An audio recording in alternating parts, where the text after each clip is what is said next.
அஸ்ஸலாமு அலைக்கும். சூப்பரான ஈஸியான கடையில் கிடைக்கிற மாதிரி செவிச் சாண்ட்விச் எப்படி செய்யலாம்னு பார்க்கலாமா? அதுக்கு carrot, beans, capsicum, onion, tomato, கோஸு, அப்புறம் பச்சை மிளகா இதெல்லாம் உங்கள் தேவைக்கேற்ப கட் பண்ணிக்கோங்க.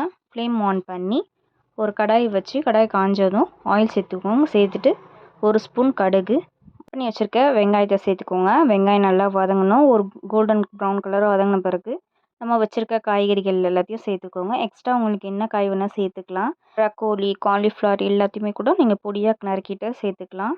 இதில் காய்கறி நறுக்கிறதுனால நிறைய பெனிஃபிட்ஸ் நம்மளுக்கு இருக்குது. பாடி இன்டேக் பண்ணுறதுனால ரொம்ப யூஸ்ஃபுல்லாக இருக்கும். நான் பாருங்கள் இந்த அளவுக்கு உப்பு போட்டு நல்லா வேக வைங்க.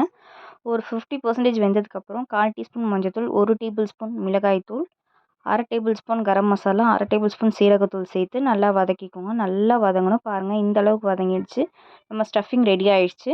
அடுத்ததான் இது ஸ்டஃப் பண்ணுறதுக்கு ப்ரெட் எடுத்துக்கோங்க. அதில் பட்டர் எல்லாத்தையும் ஃபில் பண்ணிக்கோங்க. பட்டர் ரெண்டுத்துலேயும் ஃபில் பண்ணிவிட்டு நம்ம ஸ்டஃபிங்கை நடுவில் சென்டராக அழகாக வச்சுட்டு இதை நம்ம க்ளோஸ் பண்ணி நான் இன்றைக்கி தோசைக்கல்லில் பண்ணல, சாண்ட்விச் மேக்கர் பண்ணுறேன். என்னுடைய சாண்ட்விச் மேக்கருடைய பிராண்ட் பட்டர்ஃப்ளை. இது ரொம்ப சூப்பராக இருக்கும். நான் க்ரில்லோடைய பேன் தான் வச்சுருக்கேன். இதை க்ளோஸ் பண்ணி லைட்டுக்கு மாறினோன்னு நம்ம எடுத்து பாருங்கள், சூப்பரான சாண்ட்விச் ரெடி ஆகிடுச்சு. இது டிஃபன், ஸ்நாக்ஸ் எதுக்கு வேணால் பசங்களுக்கு கொடுக்கலாம். ரொம்ப டேஸ்ட்டாக இருக்கும். கட் பண்ணி சூடாக சர்வ் பண்ணுங்கள். செம்ம டேஸ்ட்டாக இருக்கும். எங்கள் வீட்டில் எல்லாருமே விரும்பி சாப்பிடுவாங்க. ட்ரை பண்ணி பாருங்கள். சப்ஸ்கிரைப் பண்ணாதவங்க சப்ஸ்கிரைப் பண்ணிக்கோங்க. டாடா பாய்.